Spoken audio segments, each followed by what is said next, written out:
I like being alone. Not because I don't care, but because peace feels better than forced conversations. I like quiet mornings with no expectations.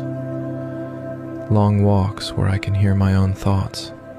Moments that belong only to me. Once I feared silence. Now I crave it.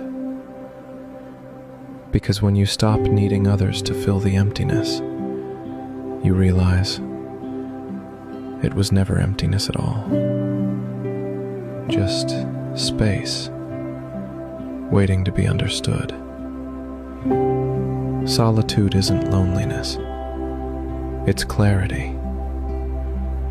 And in the quiet, I finally met the person I was always searching for. Myself.